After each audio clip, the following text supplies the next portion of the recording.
Welcome to the Center of Influence podcast, the place for breakthrough conversations with experienced business partners like you.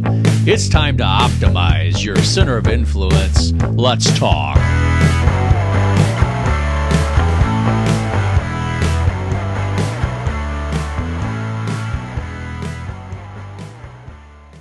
What's up and welcome into the COI podcast. I am Nick Gentile here again with John DeFreitas, and we are joined by our friend, Kate Peters, who is the Assistant Vice President of Bruno Event Team and also the Executive Director of the Memorial Health Championship presented by LRS here in Springfield, Illinois. Kate, thank you for joining us. Thanks for having me. We're going to talk to you a little bit about your background and a little bit about what you do for a living, but let's start off with kind of the story of Kate Peters. How did you get to where you're at now? And tell us about maybe some bumps in the road along the way. Well, it's interesting that we're talking about this because I'm in the process of filling a position here at the tournament. And one of the big myths is that you have to be a golfer to work in professional golf event management. And I don't play golf. I'm horrible at golf. So, how did I get here? I love the event atmosphere and the adrenaline that you get from that. And I kind of started my career in radio on the business side. At Midwest Family Broadcasting here in Springfield a long time ago. I had just gotten married. I didn't have kids yet and landed in a position there and ultimately ended up being involved in the production of sports shows that were in Springfield and Decatur.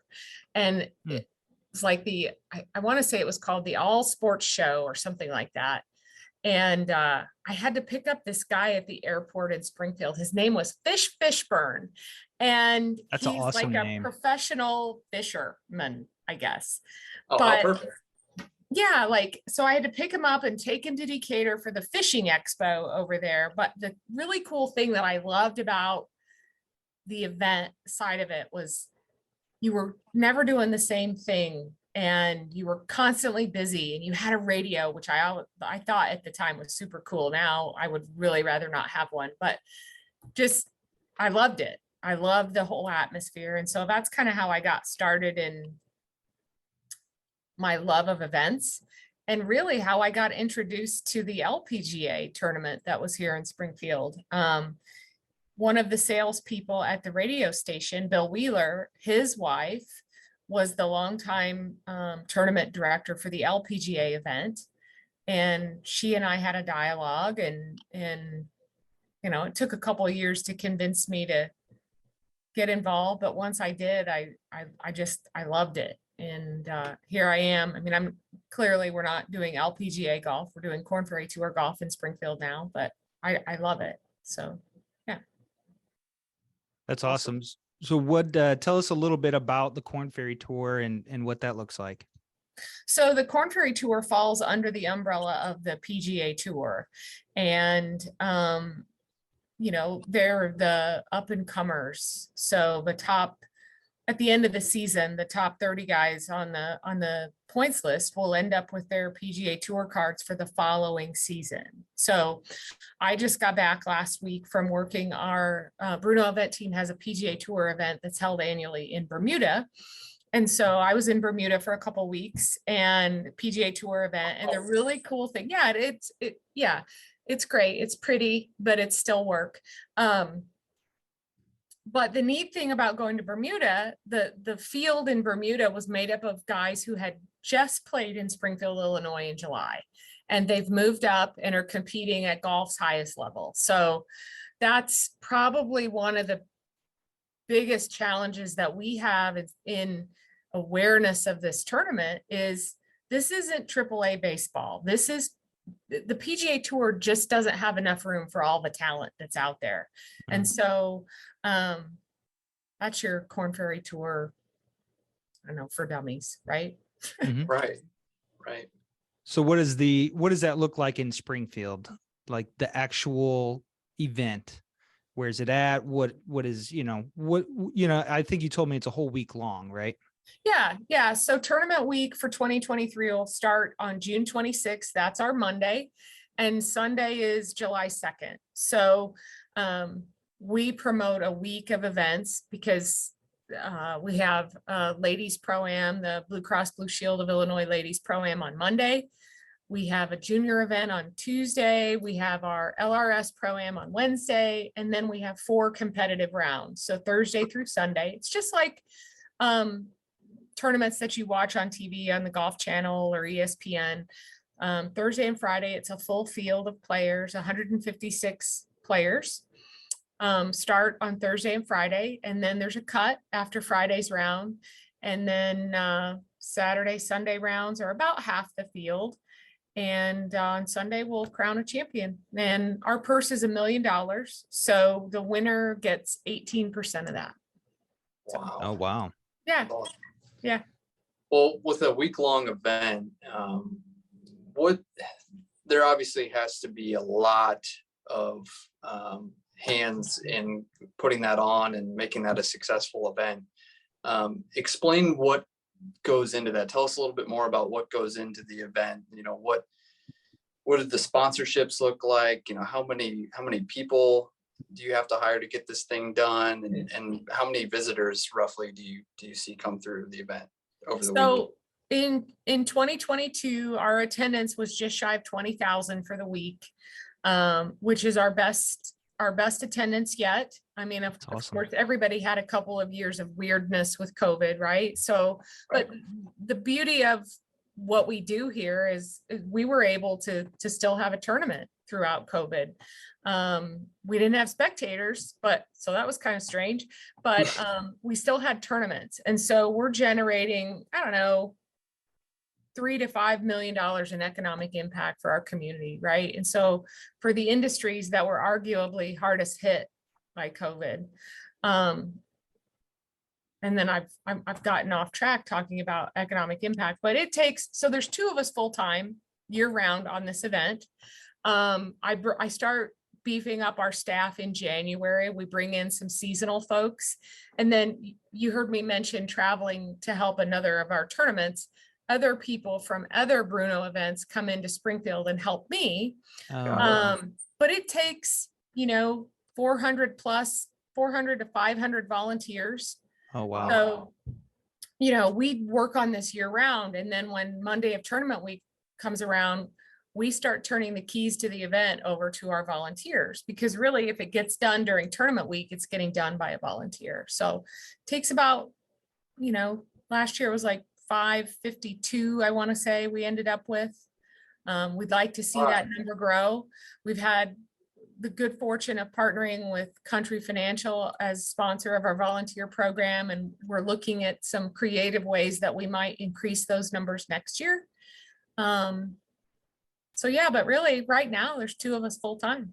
So it's kind of crazy. I'm going to ask the question though, that you probably hate to hear is, what do you do all year long if you just, it's just 1 week, Kate.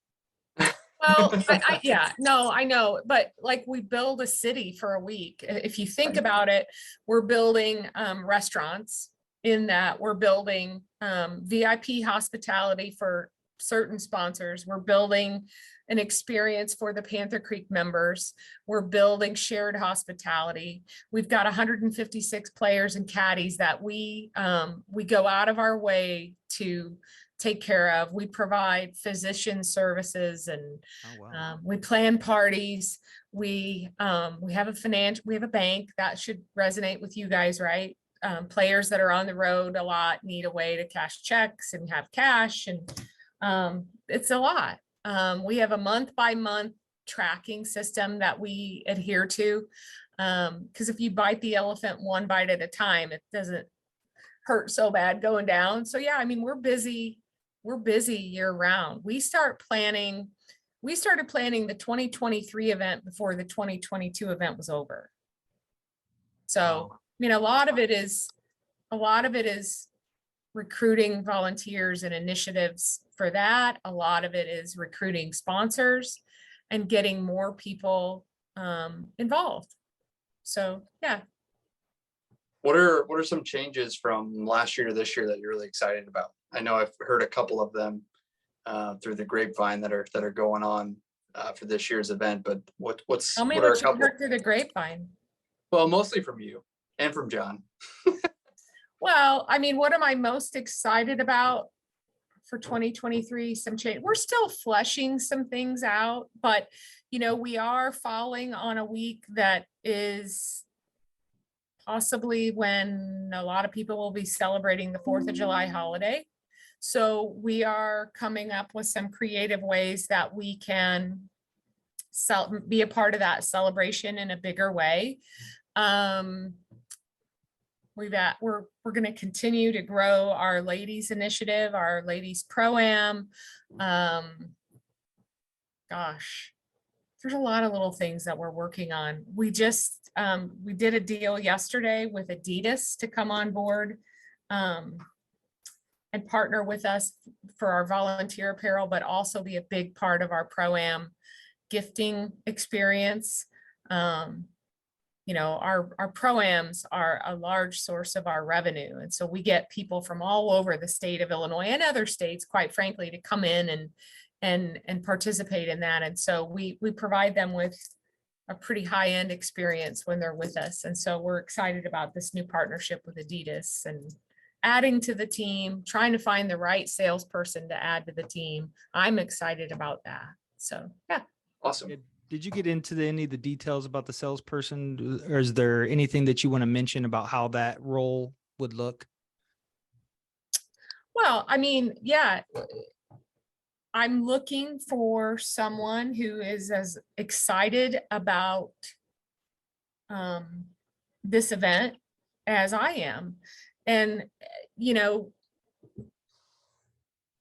anytime you travel somewhere and you tell them you're from Illinois, they automatically assume you're from Chicago. And that's so extraordinarily frustrating. And I still know that there's a large population of people in Springfield who don't know that there's a professional golf tournament here, or they think it's still the ladies or whatever. And so I'm looking for someone who's vested in helping me spread the news and get people involved who want to make a difference in our community. At the end of the day, look, Memorial Health is our title sponsor, but they're also our benefiting charity. So all proceeds from the tournament will benefit the 5 foundations in Springfield, Decatur, Jacksonville, Lincoln, and Taylorville. And so, that is what gets me excited is helping them raise funds, because I think a lot of people don't know that Memorial Health also provides grants into the community for healthcare initiatives. And it's all about making our community a better place to live and work, right? Yeah. And we want to be a big part of that conversation. So along those same lines, Nick and I are involved in the community, going to chamber events and things like that. And we see you all the time. In fact, we were at a luncheon today where we bumped into you. How has it been important for you to be in the community? Have you seen that has helped your tournament and your career? Well, it's certainly helped both. But my career for sure. I mean, I try to be involved in the community as much as I can, because I think just being top of mind, I want to be someone that people call when they need help with something, and vice versa. I want to have those relationships so that, it's the whole Zig Ziglar thing. If you want to get what you want, you have to help other people get what they want. And yeah, I mean, I've been involved with the chamber for a long time. I think there's more that I could do. I'm just, trying to figure all that out. But yeah, it's important. It has been important to my career for sure. How do you think? Go ahead, Nick. I was going to say, speaking of things that are important to your career, have there been any people that have been really important to your career? Mm-hmm. Anybody that's really influenced the person that you've become professionally and maybe personally outside of work even, that you would consider a center of influence for you? Yeah, I would say early on, I mentioned working for Midwest Family Broadcasting, but I've always said that Tom Kushak was a tremendous influence to me. As far as the sports shows were kind of his baby, and he kind of, I was his right hand person maybe for those for a little bit of time. So he's definitely someone that I think fondly of and think the world of. And then, currently I would tell you, there are a couple of women that I work with, one at LRS and one at Memorial. So Shannon Heisler and Amy Daly, they have become centers of influence for me. It's been, working in professional golf, has been primarily a male driven field, and having the opportunity to work very closely with them over the last year has been great for me. And I've really enjoyed it. So, yeah. Awesome. Yeah. So how do you think that, since you've benefited from that, do you think you have been a center of influence at all with people? I mean, of course, through the community, through the chamber, the different events that you're a part of, but do you think that that's had a positive effect? I do. Now, I can't speak to necessarily specific people in Springfield, but I would tell you that within Bruno Event Team and within our industry. So I'm getting ready to travel to PGA Tour meetings. They come up the first week of December, and I am president of the Tournament Advisory Council for Korn Ferry Tour. I have made it my own personal mission to help the up and comers, especially the young women. So there's a couple of young women, one on the Champions Tour specifically, and then a couple on the Korn Ferry Tour that I spend a lot of time with. It can be a challenge to be direct and assertive as a woman in this industry, because it's not always perceived the same way as it might be if it were you, right? And so I have made it a concerted effort to spend time with these young women and help them as much as they're willing to listen. And not just women. There's a young man that works with me here on the operations side. And that's how I started, was in the operations side of the industry. So there's operations and sales, right? And then there's leadership. And so I started in operations with the LPGA tournament, and a lot of young men start that way. And, as you get older, you don't want to necessarily be the guy out there moving barricade and bike rack. And so I'm really encouraging our team here to embrace those opportunities to get out of your comfort zone and try to sell something. Sales is scary to people, but if you can sell, you can write your own ticket in this industry. So yeah, I mean, I'm drawing a blank on anyone here locally. I mean, I'm sure that I hope I have, but certainly in the golf industry for sure. I'm adamant that these young men in the operations side get out of that. I just want to drive a forklift and move things around. Yeah. So what helped you? I don't know if you were considered yourself like in a shell, or like what helped you break into the sales that made you feel comfortable? Was it just a natural transition, or was there a moment that really clicked for you?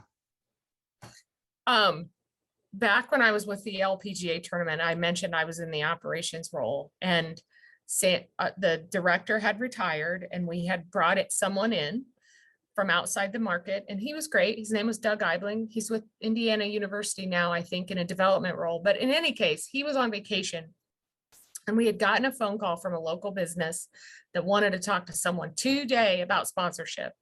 And so I'd never done that, but I mean, I had to go do it.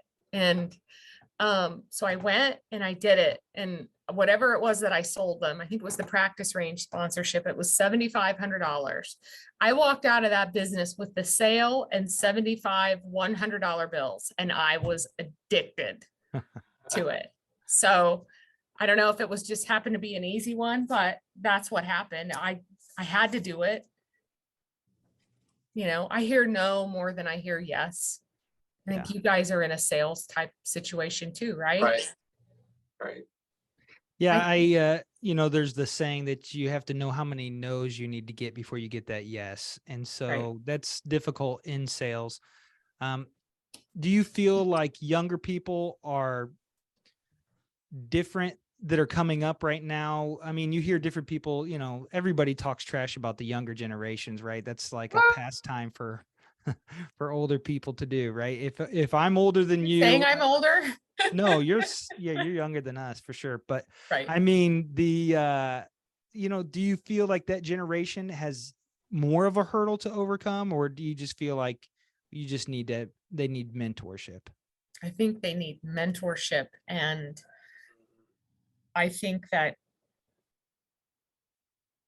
I am so trying to be tactful and not, I think that they need mentorship. And I think that I'm not sure what has happened, but I think that there's a misunderstanding that coming right out of college, that college degree is important and fantastic, but I shouldn't say but, and you need experience before you know, and I think that's what we're missing is I think young people are very impatient with that and maybe aren't willing to get in and get their hands dirty and automatically kind of want to start at the middle to the top. And down at the bottom is where you get all the good knowledge, and I think they want to skip that. And that's a source of frustration for me personally. Yeah. So yeah, you're definitely right on the mentorship side of things. I mean, that goes such a long way. I feel like we talk about that all the time in our industry. There's a huge age gap in the banking industry, I think, between the senior level management and the people that are starting to take over for those senior level positions. And it's something that gap can only be bridged with mentorship, in my opinion. And sometimes it just takes somebody to challenge you a little bit. Not to go off on too much of a tangent, but Kate's husband Jim was actually somebody for me where I took a job. I got my start in banking because of Kate's husband, and I just wanted somewhere to do my homework. And Jim was the first person that was like, "Hey, dude, like maybe like do more than just do your homework." And he was right. I mean, he was right in having challenged me to look at it more as maybe a career, and thought it might be something I liked. And now I've been doing this for almost 8 years now, and there've been a lot of people who have influenced me along the way, but he was definitely one of them. And in a very short time. Yeah. I don't think I ever knew that. That's neat. Yeah, it was pretty cool. And and then I worked for John after him and got some more mentorship there. But I think the reason I've stayed in this industry and the reason I have chosen to make this my career for hopefully my lifetime is because of those people. And I'm in my late 20s now, so I'm of a younger-ish generation. And I don't know. I was kind of aimlessly going through college when I met Jim and worked for him. So do you agree with what I said about young people coming out of college? I'm genuinely curious. I do. I think even myself included, sometimes I get ahead of myself and think I'm ready for things that maybe I don't have the experience to do. And some of it is for me personally, just the fact that I like to challenge myself. But some people take it too far. I definitely know people personally that do, and again, I'm guilty of that as well sometimes. But you're definitely right in the sense that they need those experiences from the bottom, because that's a lot of the stuff that I lean on today are the things that I learned when I was working for Jim and for John, on the teller line at the bank. I mean, those customer service skills that I really, learned from people coming in and screaming at me. I mean, it's given me the confidence to take on anything, because nothing that I see in this office here that I work out of now is going to be as bad as 20-year-old me getting screamed at by, grown men and women for things that weren't even my fault, so it's just one of those things that you hopefully get a chance to experience. And I think you're right, that it is crucial to a successful career. I mean, I think it's a good foundation to lay. Yeah. Definitely. I'd like to know the why. Like when I'm talking to Bryce here or any of the young people that I encounter, it's like, I can tell you to to do something, but I want you to know why we're doing it. Here's why it's important. And sometimes I think people lose sight of that. Like tell people why, and it's much easier to do the task that maybe you don't want to do if you understand why it's really important, you know? Yeah, I feel like that base understanding, and if you're only getting that started when you're out of college, I feel like you have a huge disadvantage. There are kids that are doing, whether it's a job or volunteering or whatever it is, in junior high and high school, and they're learning how to deal with people.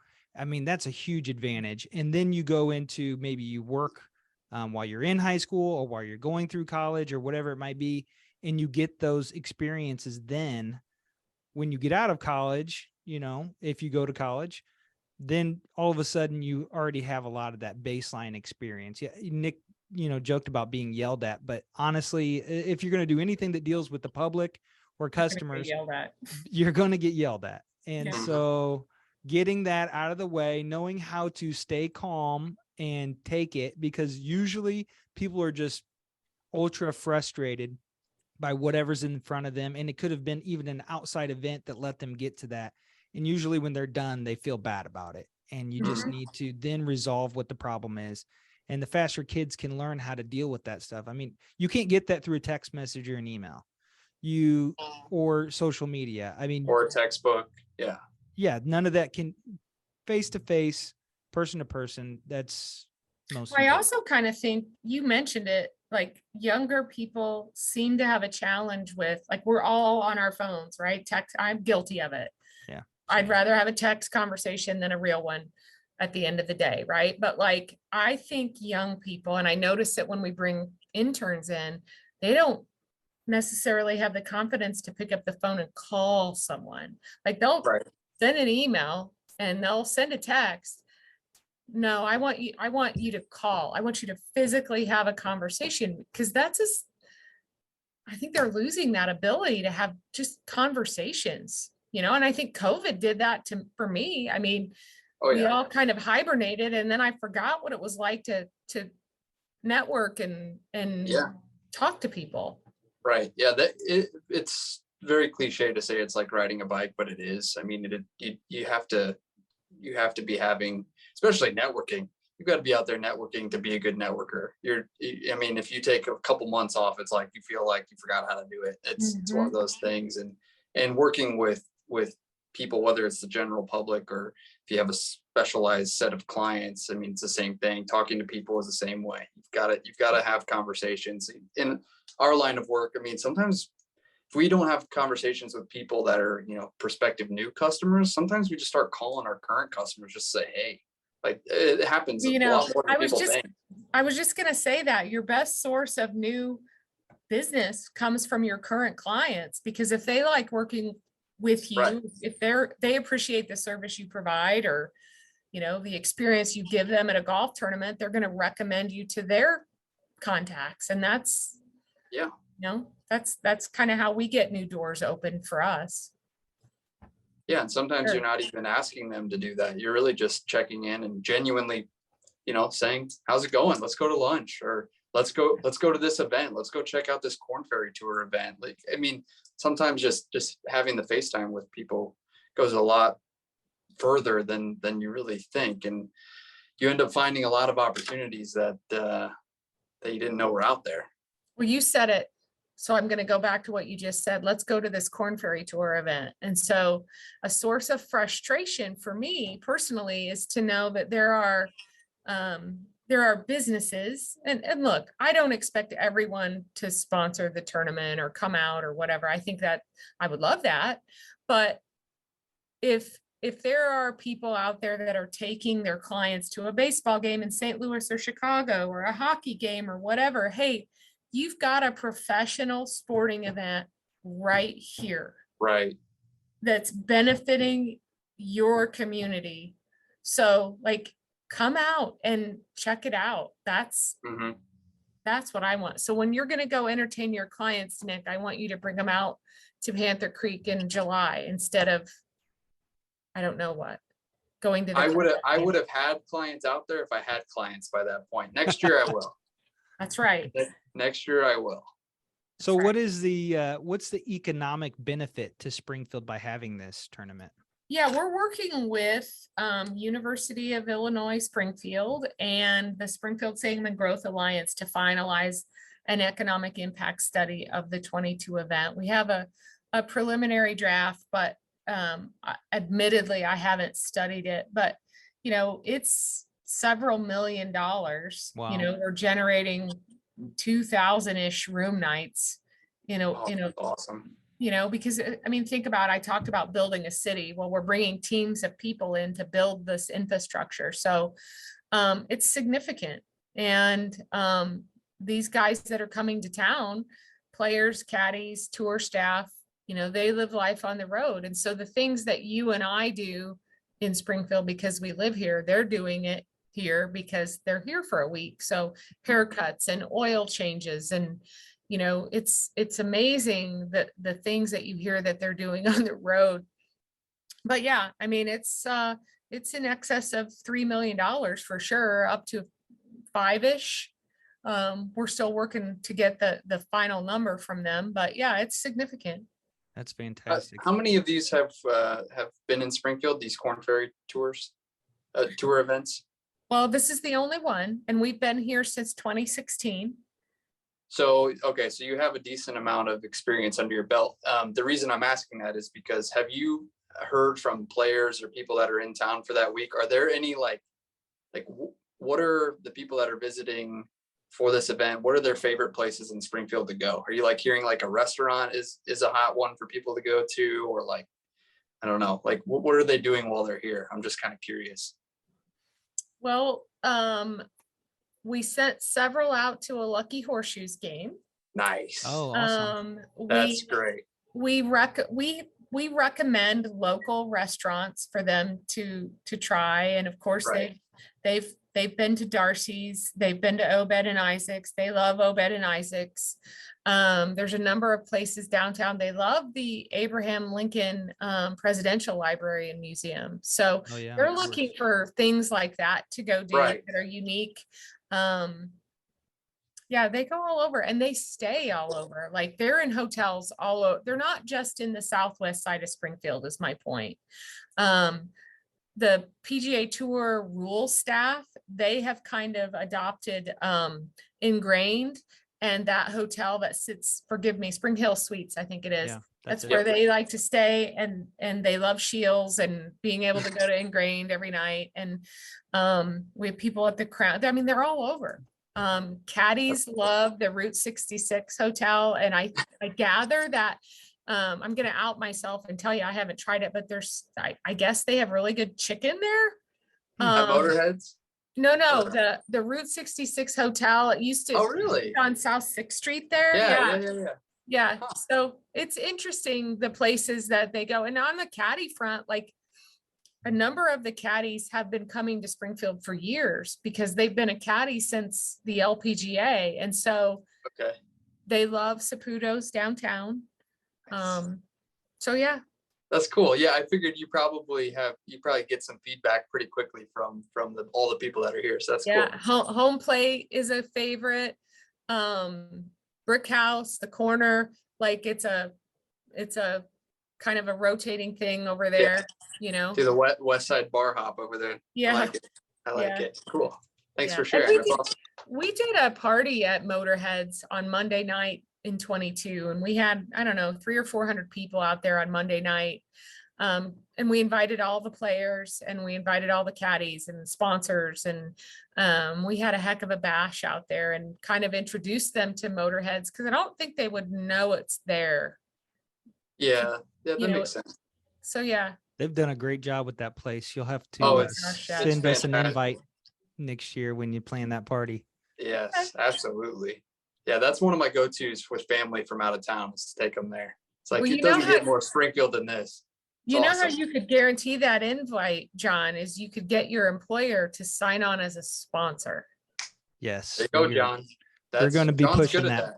Yeah. Well, Kate, we are over our time limit here. So we were vibing. Yeah. Awesome. We had a great conversation. How can people reach out to you if they want to volunteer, or businesses if they want to sponsor? What's the best way to get a hold of you? Well, the best way is to check out our website. It's memorialhealthchampionship.com. All of my contact information is on there. My cell phone's on there. There's no secrets. All of our contact info is on there. All of the sponsorship information for 2023 is out there. So volunteers, we won't launch until after the first of the year. Just for whatever reason with this tournament, it doesn't take off until the year turns over. So we'll be launching that soon, but we need new people all the time. So we'd love for the phone to start ringing or my email to start going off, whichever. Okay. We'll sign you guys up too. Perfect. So this episode will probably air sometime next year. So that's perfect.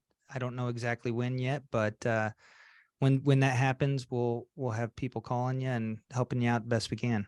Awesome. Thank you guys. Yeah. All right. Well, thanks again, Kate. Thank you all for listening. Please make sure you go check out the Memorial Health Championship presented by LRS. And we'll see you next time.